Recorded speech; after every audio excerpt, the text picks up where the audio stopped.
إن الحمد لله نحمد الله تعالى ونصلي على رسوله الكريم أما بعد জমিয়তে উলামা ইসলাম সুনামগঞ্জ জেলা কর্তৃক আয়োজিত আজকের এই গণসমাবেশের বন্ধুবর সভাপতি ইতিমধ্যে আপনাদের সামনে বক্তব্য রেখেছেন জমিয়তে উলামা ইসলাম বাংলাদেশের সহসভাপতি প্রবীণ রাজনীতিবিদ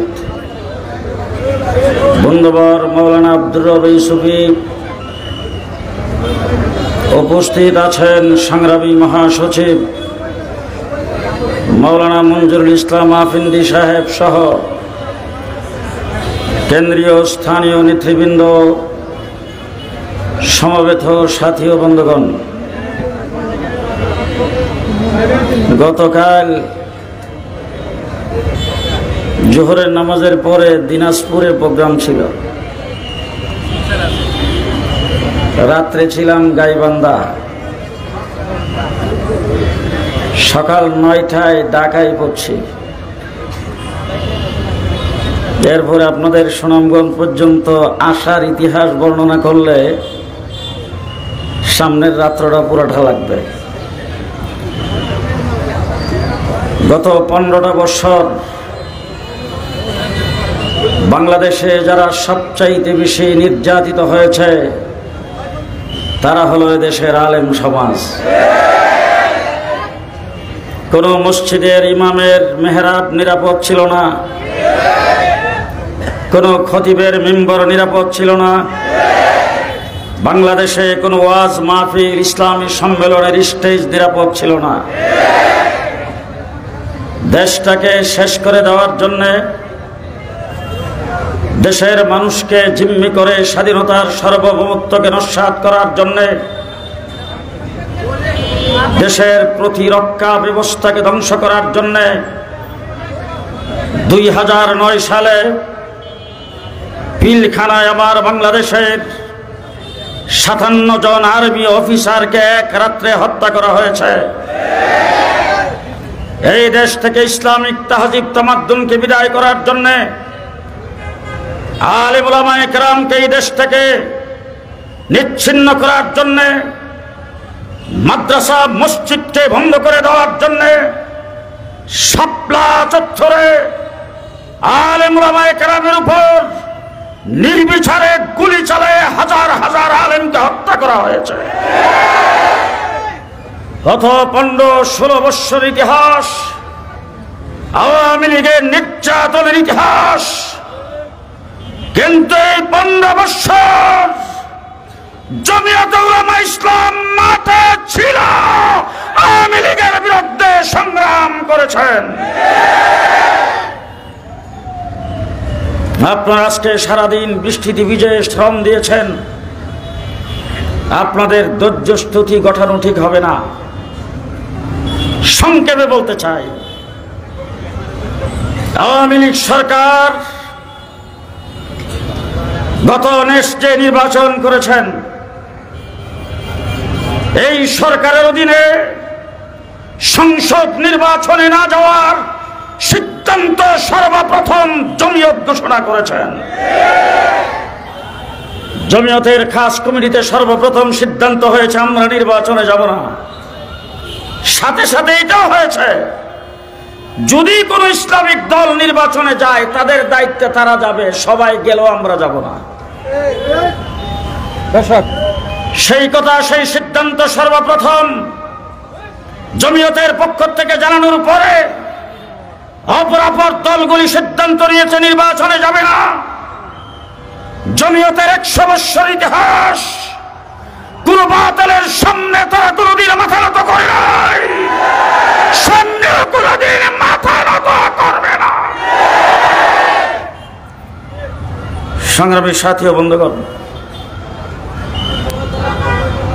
2013 সালে শাপলা চত্বরে আমরা রক্ত দিয়েছি।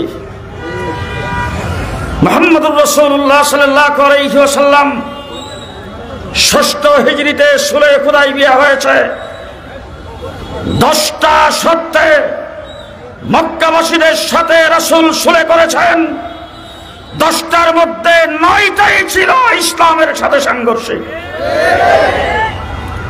কিন্তু সেই সুলহ হওয়ার পরে হযরত ওমর ইবনুল খাত্তাব রাদিয়াল্লাহু তাআলা আনহু পর্যন্ত মানতে পারে নাই। আল্লাহ তাবারক ওয়া তাআলা ঘোষণা করেছেন, ইন্না ফাতাহনা লাকা ফাতহাম মুবিনা। 8ম হিজরিতে ফতে মক্কা হয়েছে। আজকে সুনামগঞ্জের মাটিতে দাঁড়িয়ে বলতে চাই, কলেজ ইউনিভার্সিটির ছাত্র যারা আন্দোলন করেছ, জেনে রাখো আওয়ামী লীগের বিদায়ের ঘণ্টা 2013 সালে বেজে গেছে, বাস্তবায়ন হয়েছে 24 সালে।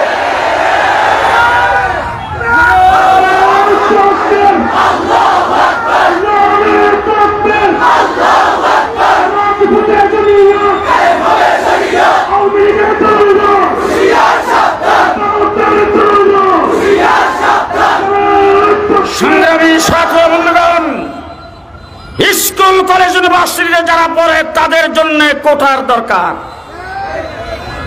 আমরা মোল্লারদুর মসজিদ পর্যন্ত আমাদের মাদ্রাসার ছাত্রদের জন্য কোঠার প্রয়োজন, কোঠার প্রয়োজন নাই। কিন্তু স্কুল কলেজের ছাত্ররা যখন মাঠে নেমে রক্ত দিয়েছেন, রংপুরে আবু সাইদ যখন বুক টান করে দাঁড়ায় তার জীবনকে উৎসর্গ করেছেন, আমার বাংলাদেশের ছাত্র জমিয়ত সহ ছাত্ররা করে বসে থাকে নাই, রাস্তায় নেমে গেছে। সে আন্দোলনে আমার কওমি মাদ্রাসার 84 জন ছাত্র শাহাদাত বরণ করেছেন। আমরা সে আন্দোলনে পিছিয়ে নেই।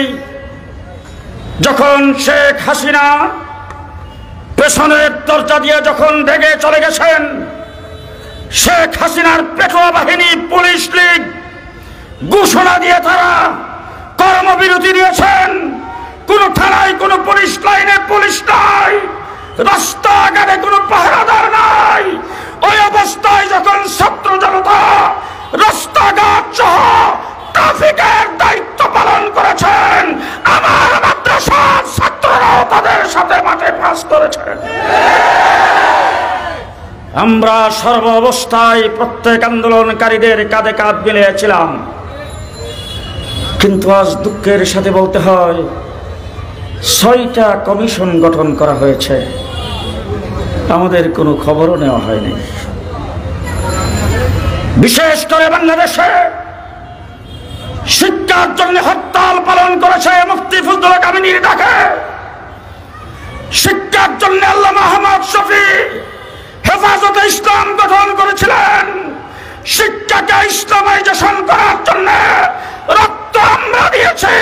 সেই শিক্ষা কমিশন গঠন করা হয়েছে নাস্তিক আর মুরতাদদের মাধ্যমে। পরিষ্কার ভাষায় বলতে চাই, অনতি বিলম্বে শিক্ষা কমিশন বাতিল করতে হবে। আরো আসতে বললেন, এই শিক্ষা কমিশন বাতিল করতে হবে। আলেম ওলামায়ে কেরামকে সাথে রেখে আলেমদের সমন্বয়ে শিক্ষা কমিশন গঠন করতে হবে। যদি বাংলার মাটিতে কুদরতে হুদা শিক্ষা কমিশন, নাস্তিক আর মুরতাদের শিক্ষা কমিশন যদি বাস্তবায়ন করা হয়, সেই কমিশনকে ডাস্টবিনে ফেলে দেওয়া হবে, ডাস্টবিনে ফেলে দেওয়া হবে। শিক্ষা নিয়ে দুর্নীতি চলবে না, চলবে না। শিক্ষা নিয়ে দুর্নীতি, শিক্ষা নিয়ে দুর্নীতি চলবে না, চলবে না। আমার নতুন বাংলায়, আমার নতুন সংগ্রামী সাথী ও বন্ধুগণ, আওয়ামী সরকারের আমলে আন্দোলন করেছি ট্রান্সজেন্ডারের বিরুদ্ধে। আওয়ামী ফ্যাসিস্ট সরকারের বিরুদ্ধে আন্দোলন করেছি সমকামিতার বিরুদ্ধে। আজকে পেপার পত্রিকায় দেখি, বিশেষ করে প্রথম আলো রিপোর্ট করেছেন, সমকামিতাকে বৈধতা দেওয়ার জন্য, ট্রান্সজেন্ডার সেই বিষয়কে বৈধতা দেওয়ার জন্য আজকে বর্তমান তত্ত্বাবধায়ক সরকারের কাছে আবেদন জানিয়েছেন এবং সেই কাজটি আজকে চলমান রয়েছে। বাংলার মাটিতে সমকামী থেকে বৈধতা দিতে আসবেন, ট্রান্সজেন্ডারকে বৈধতা দিতে আসবেন, এদেশের তৌহিদি জনতা পিটায়া তখতা বানিয়ে দেবে, তখতা বানিয়ে দেবে।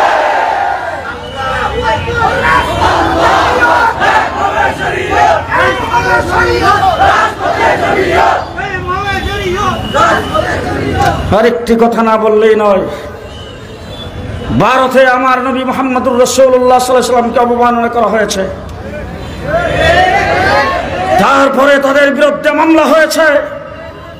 মিস্টার মোদী সরকার আজ পর্যন্ত কাউকে গ্রেফতার করে নাই, বরঞ্চ তাদেরকে মদত দিয়ে যাচ্ছেন। মিস্টার মোদী কি বলতে চায়, 21 বছর লাঠি ডান্ডার বাড়ি খেয়ে পৃথিবীর সর্ববৃহৎ শক্তি আমেরিকা প্যাম্পাস পরে আফগানিস্তান থেকে বিদায় হয়েছে। আজকে মোদীকে বলবো, দুটি সামলাও। মিস্টার মোদী, তোমার দুটি সামলাও। আমরা মুসলমান, যদি আল্লাহর নবীকে যারা অপমাননা করেছেন তাদের যদি বিচার না হয়, তোমাকে প্যাম্পাস পরে দেওয়া হবে, তোমাকে প্যাম্পাস পরে দেওয়া হবে। আল্লাহু আকবার। ইসলামের শত্রুরা হুঁশিয়ার সাবধান, হুঁশিয়ার সাবধান। ইসলামের শত্রুরা মুদির দুর্গলে,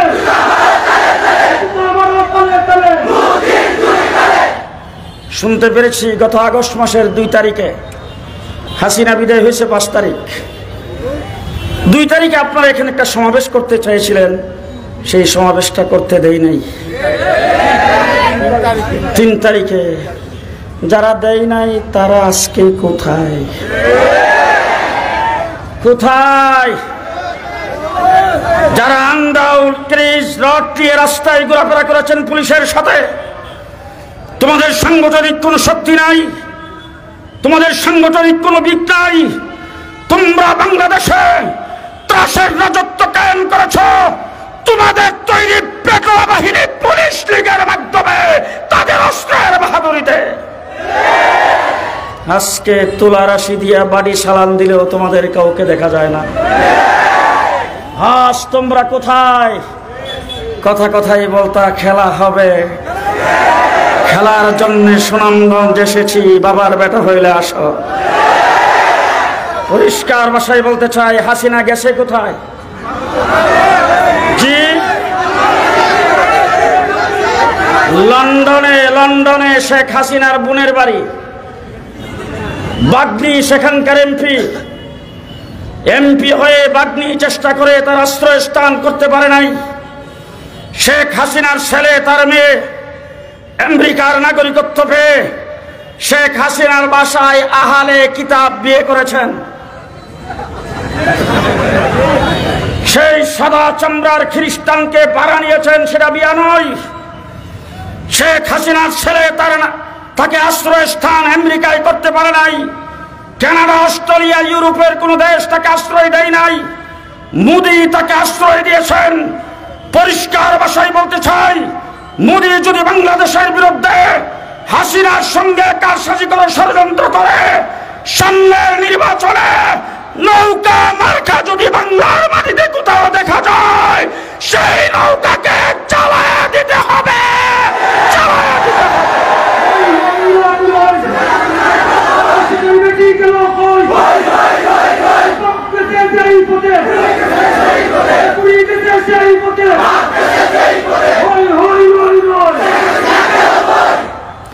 এমন কোন সেক্টর নাই যেখানে নির্যাতন করে নাই। আর একজন মানুষের 2 কোটি টাকা আত্মসাতের মিথ্যা অজুহাতে যদি 10 বছর জেল হতে পারে, হাসিনা যে লুটপাট করেছে 6টা পদ্মা ব্রিজ হবে, তার জেল হবে কয় বছর?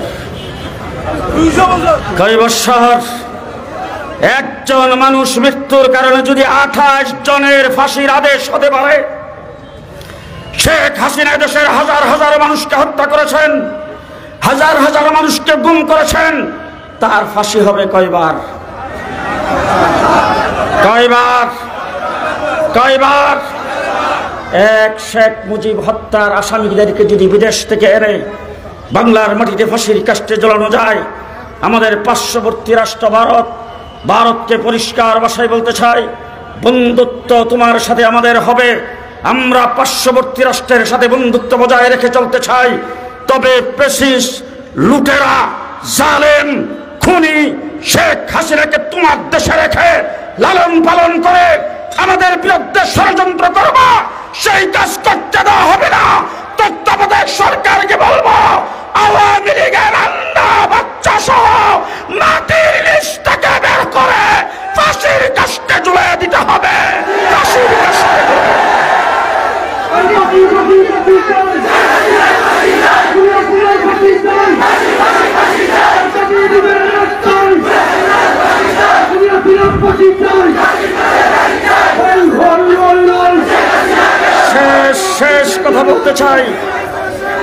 শেষ কথা বলতে চাই। হাসিনা ভারতে যাওয়ার পরে সর্বপ্রথম হাতিয়ার ছিল দেশের সংখ্যালঘু। হিন্দুদের উপরে নির্যাতন, সংখ্যালঘুদের উপর নির্যাতন, এই অজুহাত দেখায় বাংলাদেশটাকে অকার্যকর রাষ্ট্রে পরিণত করতে চেয়েছে, দেশের ভিতরে অকারেজ ঘটাইতে চেয়েছে। ধন্যবাদ জানাই আমার দেশের আলেম উলামা ইকরাম, কওমি মাদ্রাসার ছাত্রদেরকে। রাত্র দিন হিন্দুদের বাড়িঘর সহ মন্দির আমরা পাহারা দিয়েছি। আওয়ামী লীগ সরকারের 15 বৎসরে আওয়ামী লীগ যেই নিরাপদে ছিল না, বর্তমানের চাইতে অনেক বেশি নিরাপদে আছে। এখন আসার পথে যখন গাড়িতে প্রশাসনের একজন ঊর্ধ্বতন কর্তৃপক্ষ আমাকে ফোন করেছেন, হুজুর খবর জানেন? আমি বললাম না। আগামীকাল হিন্দুরা 2টা সমাবেশ আহ্বান করেছেন, একটা প্রেস ক্লাব, আরেকটা হলো শহীদ মিনারে। আপনাদের কোনো দাবি দেওয়ার জন্য আপনারা সমাবেশ করতে পারেন, মিছিল করতে পারেন, 100 বার করেন, আপত্তি নাই। কিন্তু বাংলাদেশে আপনাদের উপরে কোনো মিথ্যা অজুহাতে বাংলার মাটি যদি পানিগুলা করতে চান, এদেশের শান্তি শৃঙ্খলা যদি বিঘ্নিত করতে চান, পরিষ্কার ভাষায় বলে দিচ্ছি, বাংলার জনগণ সেটা মেনে নেবে না। যদি আল্লাহর নবীকে যারা অবমাননা করেছেন, তাদের পক্ষে অবলম্বন করে একটা শব্দ বাংলাদেশে করেন, পরিষ্কার বুড়িগঙ্গায় ফেলে দেওয়া হবে, বুড়িগঙ্গায় ফেলে দেওয়া হবে। নাসরুম মিনাল্লাহ, ফাতহুন করিব, ওয়াবাশশিরিল মুমিনিন। আসসালামু আলাইকুম ওয়া রাহমাতুল্লাহি ওয়া বারাকাতুহু।